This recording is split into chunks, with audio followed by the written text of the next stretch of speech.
guys, thanks for stopping by my channel. I'm Sam, and today we're going to be talking about my July TBR.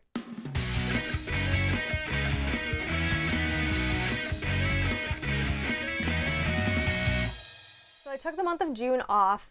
I have been kind of in a reading slump. I feel like I've officially gotten out of that reading slump, but I was dealing with the loss of my cat, lots of anxiety, lots of things I talked about in therapy, but I just was having a hard time focusing on reading. So going into July, I am taking it more of a stance of these are all books that are on the horizon that I want to read, but if I don't get to them, it's okay. There's nothing worse about reading, especially now where I feel like everyone's just rushing to read, than like losing the enjoyment of reading. And I felt like June, I just wasn't feeling it, and I didn't want to force myself to read, so that was okay.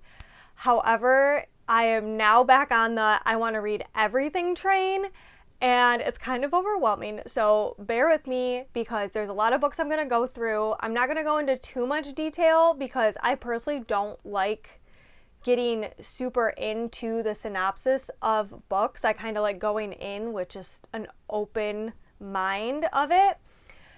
There were a lot of books I was hoping to read in the summer, and summer is flying by. I can't believe we're already to July, and I have a busy July.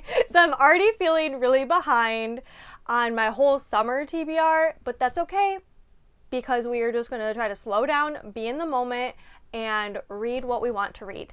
But these books are definitely books I've been wanting to read for a while. First off, I am going to talk about my book club I co-host with my friend April. Tales of Starlight is a bi-monthly, completely free to join online fantasy book club. This month, we voted on what book we wanted, and y'all chose Spark of the Everflame by Penn Cole, and I am so excited.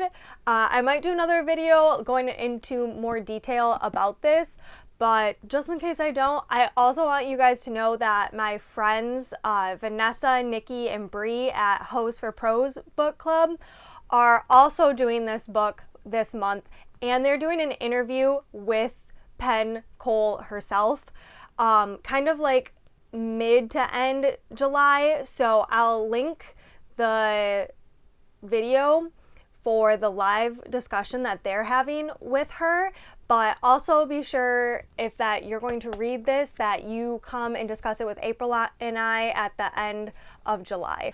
If you are ever looking for more information on Tales of Starlight, we post all of the details on our Instagram, Tales of Starlight Book Club, so you can find that linked below.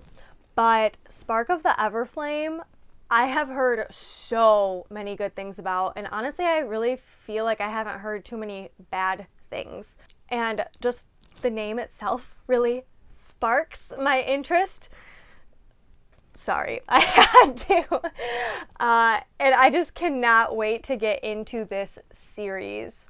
It's definitely one that I've been looking at for a few months now, and I'm very excited to read it, and I will definitely be getting this read this month. The next book I have already started reading is Magnolia Parks by Jessa Hastings.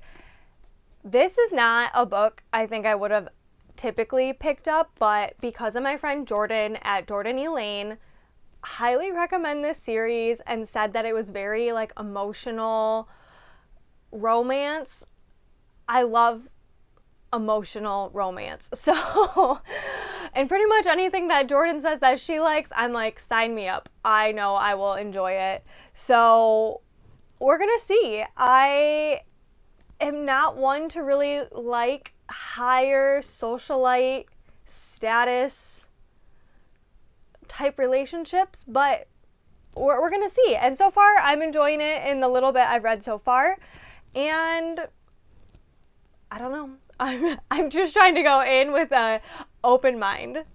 On Instagram, I asked those of you who have read Throne of Glass what book I should read next. I have already read Throne of Glass, and Crown of Midnight, I decided I was going to do the romantic reading order. And I originally was going to read Heir of Fire next, but it has been highly, highly, highly recommended, and I think Sarah J. Maas herself has also said to read Assassin's Blade next. So with this series, I was hoping to pace myself, but I cannot. I need to know everything right now. I need to get into the thick of it. So I have to go back in time a little bit. This is actually the prequel of the series. So some people read this first, so you have all of like the background information, where I decided to read it in the order of your present day, and you're hearing about things from the past, but you don't quite know them yet. So I'm excited to find out why we all like are heartbroken over certain things. And I'm excited. I cannot wait to read this. I will probably most definitely get this read. I was hoping to have the audio to tandem read it, but my hold on Libby has been going on for months now, and I think I'm just going to read it without it. So I'm the type of person that will save like my favorite food like for the last thing I eat. Like I will save the best for last. And that's how I am feeling with some of these books, because I don't want them to end. So I'm like, if I don't start them, they can't end, because as soon as I start them, I'm going to devour them. And if you can't guess what book I'm talking about yet, then you haven't been following me for the last little bit, because I have been so hyped to read this, but I just don't. Abby Jimenez is my favorite romance author, I mean, so far that I've owned, but I absolutely adore her. So when she came out with Just for the Summer, I was like, I'm going to read it in the summer. And then finding out it takes place in northern Michigan, guess what? The time has come. I will be in northern Michigan for 4th of July weekend, and I will be reading this and hoping to have all the vibes, all the like trauma that we know Abby brings, but the absolute magic that she is going to create. So I'm so excited to get to this, but I also am not ready for it to be over. It was also crazy because she was in northern Michigan just last week. Her daughter is actually at a camp that my husband and I used to drive past all the time. So I don't know. It just feels so extra special to read it right now, and it's gonna be the best. I already know it. It's already 5 stars. You can't even change my mind. Another northern Michigan based book, if you guys don't know, I'm from Michigan. Some people consider where I live up north, and while we do have beach towns and beach destinations that are completely dead in winter, I don't consider it up north, but some people do. But northern Michigan is where my summers have like thrived. I have the fair, and then like going up to my aunt's cabin or going up to my family's cabin were my summers. So anytime you have northern Michigan summers, that's just like nostalgia for me. And with that is Emily Henry's Happy Place. So I've heard that this one takes place in northern Michigan. It'd be really embarrassing if it wasn't. I will be the first to say that Emily Henry isn't my favorite. Abby Jimenez is.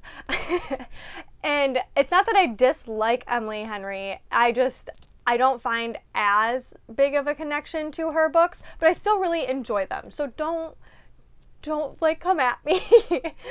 I still really like her stuff. I don't think it'll be a 5 stars for me, especially with reading Just for the Summer around the same time. But I'm going in just open mind and all ready for the vibes. Going back to what I said in the beginning of how I've been in a reading slump, another reason I've been in a reading slump is because I haven't been finishing books. I am not one to start a book and then put it down and pick it up after I read a couple other books, but apparently that's what I've been doing. I started both Assistant to the Villain and Two Twisted Crowns, And then because of other book clubs, readathons, or different things came up, I had to pause reading them. And now I just am having a hard time getting back into them. Not because I don't enjoy it, but it's because my holds on Libby or other book club picks coming up, I've just taken the, like front seat and put these on the back burner for a bit. So I'm really hoping to get both of these read because I am enjoying them. I don't know what it is. I think I was in a bad mental space when I was reading them. And so it's like I'm trying to not go back into a bad mental space when I pick them back up. So going in with happy thoughts and open mind and just ready to continue on in them is a big goal of mine. I do have another book too that I started briefly just on sprints the other night, and I haven't picked it up since, is Leather and Lark by Brynn Weaver. This is the second book to Butcher and Blackbird. This is not everybody's cup of tea. It's very spicy. It's very grotesque. It's got pages and pages of trigger warnings. So I'm telling all my friends right now, if you don't like swearing, if you don't like gross things and foods getting ruined for you, if you don't like gore, if you don't like spicy, these are just not the books for you. However, I am very excited to get back into this book. I will say I wasn't super into it the first couple chapters I've already read, but that's because I feel like I forgot everything from Butcher and Blackbird from these characters. So Leather and Lark is based on two different characters from the first book. So I kind of felt like I completely forgot these side characters, and I was trying to relearn everything, and I'm only a couple chapters in, so I'm really hoping it gets better. I have heard people don't like this one as much as the first one, but I'm just gonna see how it goes from here on out. One of the really stressful things is that all my holds on Libby for my tandem reads have been coming available and I just have not been getting to them. So I'm finally going to get to The Wicked King. This is the next book in the Cruel Prince series. I liked The Cruel Prince. It wasn't my absolute favorite, but I'm really curious to see how it's going to continue. To me, I really liked the world building in this. It wasn't super intense, so it was pretty easy to follow along, and I'm excited to get back into this world. Another world I cannot wait to get back into is that of Foxglove. This is the second one to Belladonna, and I cannot tell you how much I loved Belladonna. It was 5 stars and extra. I couldn't believe how quickly I devoured it, and I wanted to instantly pick up the next book. And like I said, I like to savor things, so the fact that I'm already going to pick up Foxglove, I mean, I'm very happy. I have no regrets that my hold on Libby is almost available and I get to read this soon, because I really want to continue on the series, and I can't wait for the third book, Wisteria, to come out soon too. I've actually already finished a book in the month of July, and that was Ruthless Vows by Rebecca Ross. Ruthless Vows is the second book in the duology of Divine Rivals, and I'll be honest, it's not my favorite, but I love Rebecca Ross. And I really enjoyed Divine Rivals, but I much preferred A River Enchanted, and so getting to read A Fire Endless I think will be perfect for me after finally reading Ruthless Vows. I just really like the world. This, compared to Divine Rivals, is a lot more like castles and soldiers and like meadows and fields and magic, where to me, when I pictured Divine Rivals, it was like more of like 1950s mixed with like demigods type thing, which I enjoyed, and I really liked the magical system of that.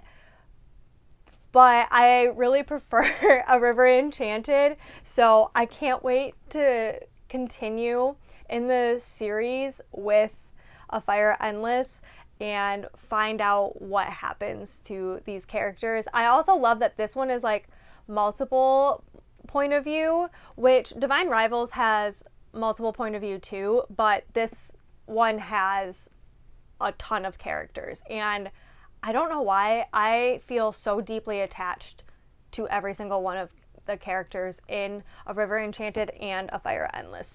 So hopefully we'll get to this one too. If you can't tell, I am definitely summer equals romance and fantasy, or romantasy pretty much. I don't know what it is. I love love, especially in the summer. I am a hopeless summer romantic, and I almost forgot about this book because this is definitely changing the vibes. Well, it's not very... Well, it might not be changing the vibes that much from Leather and Lark, but this one, if I don't get to this month, it will be a perfect segue in August or September, I feel like. But I just wanted to mix up my genres a little bit since I do have so much romance going on. And that's the Southern Book Club's Guide to Slaying Vampires by Grady Hendrix. I have never read any of Grady Hendrix before. I know it's not everybody's cup of tea. I do not like gore in movies. Gore in books doesn't bother me. I don't know why. It doesn't bother me. I don't know if it's because, like, I don't see it as vividly, or I can see it as vividly as I want to. But I heard that this one is really quirky, and I love a good quirky horror. So I'm really excited to read this one, and hopefully will be a palate cleanser for somewhere in this crazy romantasy and romance stack.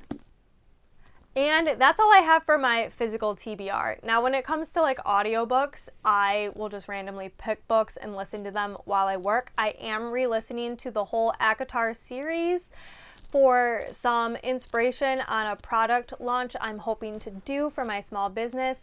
And if I haven't talked about this enough, I am re-listening to Fourth Wing and Iron Flame this month because come August, I will be a vendor at the Dragon Gauntlet at Boyne Mountain, and I am so excited. So I can't wait to make a bunch of items that are Fourth Wing and Iron Flame inspired. Made it this far, I really appreciate you sticking to the very end. If you could comment what is the #1 book on your TBR for this month, I would absolutely love it. Or if any of these are on your TBR too, let me know. Thank you for staying, and I hope to see you next time.